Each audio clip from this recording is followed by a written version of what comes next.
देह सिवा बर मोह इहे, शुभ कर मन ते कबहूं न टरूं।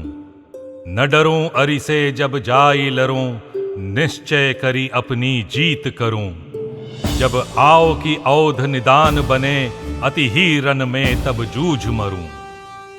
जब भी इस देश के गौरवशाली इतिहास के पन्नों को पलटा जाएगा, तो अपने खून से इबारत लिखने वाले सीआरपीएफ के वीर जियालों का जिक्र जरूर होगा, जिन्होंने अपने अदम्य साहस, असाधारण वीरता और पराक्रम से दुश्मनों के हर वार को न सिर्फ कुंद कर दिया, बल्कि उनके दिलों में खौफ भी पैदा किया। भारत के राष्ट्रपति द्वारा शौर्य पदक से सम्मानित एवं पराक्रम पदक प्राप्त करता जांबाज अधिकारी श्री आर.के. सिंह एक ऑपरेशन के दौरान आईईडी विस्फोट में बुरी तरह जख्मी होने के बावजूद डटे रहे और दुश्मनों से लड़ते हुए अपनी टुकड़ी का नेतृत्व करते रहे और उन्हें भागने पर मजबूर कर दिया। उनकी कहानी उन्हीं की ज़बानी। 3 मई 2011 को एक नक्सल से मेरा एक ज़बरदस्त मुठभेड़ हुआ। मेरे बाएं पैर आईडी ब्लास्ट में बाएं पैर उड़ गया। ब्लास्ट के साथ साथ बहुत ज़बरदस्त फायरिंग हमारे आई। चारों तरफ से हमको घेर लिया। माइक से अनाउंसमेंट कर रहे थे, आपको चारों तरफ से घेर लिया, आप सरेंडर कर दो। लेकिन मैंने हार नहीं मानी। मैंने अपने लड़कों का मनोबल को बढ़ाता रहा और उनसे ज़बरदस्त फाइट की, उनको वहाँ से मार के भगा दिया। इवैक्यूएशन टीम पहुँची हमारे पास, हमको वहाँ से इवैक्यूएट करके रांची अपोलो हॉस्पिटल में ले जाया गया, जहाँ मेरी कंडीशन बहुत क्रिटिकल थी, पूरा ब्लड निकल चुका था। मैं हमेशा सोचता था कि हमारे फोर्स फाइटिंग फोर्स है, कभी कभी हमेशा इंजर्ड होती रहेंगी, क्यों ना इनका इस तरह का कोई सेटअप होना चाहिए जहाँ से इनको एक सुविधा मिले कि इनको दर दर भटकना ना पड़े कि कहाँ से पैर लगेगा, कहाँ मैं क्या करूँगा आगे के लिए।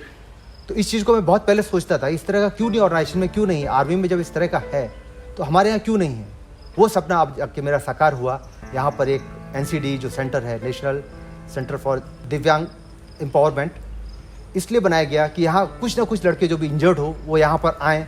अभी तक जो हम लोग फील्ड में ड्यूटी करते थे उसके अलावा अभी क्योंकि आने वाला समय साइबर इंडस्ट्री का है और पेपरलेस वर्क करना है, तो क्यों ना उनको IT के फील्ड में इनको सबको किया जाए। इसलिए मेरे को टास्क दिया गया, आर.के. अपनी टीम को कलेक्ट करो जिससे वो इस तरह का कोर्स कर सकें, जो स्पोर्ट्स में इंटरेस्टेड हैं, जिनमें इस तरह की क्षमता है कि वो नेशनल इंटरनेशनल लेवल पर कुछ कर सकते हैं, तो उनको क्यों ना हम लोग यहाँ तैयार किया जाए। तो मेरा अभी सपना इस NCD का जो सेंटर यहाँ बना, ये सपना बिल्कुल साकार होते हुए दिख रहा है।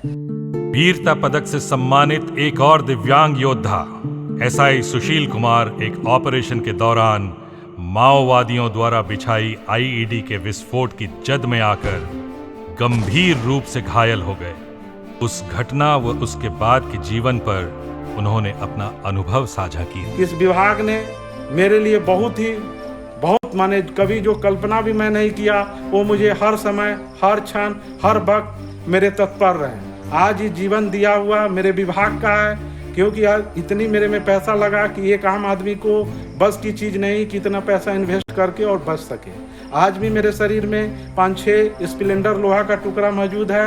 यहाँ पे रंगारेड्डी ग्रुप सेंटर में राष्ट्रीय दिव्यांग सशक्ति केंद्र में मैं आया हूँ। यहाँ का मैं जो कंप्यूटर का लैब देखा और जो विस्ट फलानी का जो प्रोफेसर टीचर सब आते हैं, उनके पढ़ाने की इतनी सिंपल तरीका है कि हमें नहीं लगता है कि 2 क्लास का बच्चा को भी पढ़ा जाए तो वो भी बहुत अच्छा कर सकते हैं। हमारे महानिदेशक महोदय और अधिकारी सर का सहयोग से इतनी बड़ी संस्था बनी है जो इंडिया में हमें लग रहा है कि कहीं भी नहीं है। एक और दिव्यांग योद्धा कांस्टेबल कृष्ण कुमार की जुबानी उनका अनुभव। हैदराबाद में आया, देखा बहुत बड़ा इंस्टीट्यूशन है, इसमें मैंने कंप्यूटर सीख रहा हूँ मैं और बहुत अच्छा तरीके से सीख रहा हूँ और सोचते रहो इसी से मैं कुछ कर सकता हूँ। दिव्यांग भाई के लिए मैं इतना संदेश देना चाह रहा हूँ, जो मोरल डाउन कर रहा है वह मैं कुछ कर नहीं पाऊँगा। सोचिए बहुत। गति प्रबल पैरों में भरी, फिर क्यों रहूं डर कर खड़ा,